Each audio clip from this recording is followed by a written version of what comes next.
ఆకలితో చచ్చిపోయినా అడుక్కోని మాత్రం అడుక్కోను.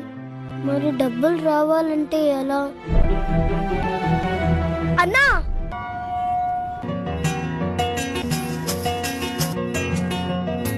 పూ ఎంతరా? 10 రూపాయలు. థ్యాంక్ యూ రా. అయ్యా చిన్నపిల్లడైనా అడుక్కోకుండా ఎంత కష్టపడుతున్నాడు చూడరా రేయ్. మన పని చేసుకోవచ్చు కదా. అక్క, అన్నం ఎంత? 30 రూపాయలు. పప్పు 20 రూపాయలు. 2 కలిపించండి అయితే. అయ్యా పక్కనే కూర్చొని అడుక్కోమని చెప్పాను కదా, ఎక్కడికి వెళ్ళావు?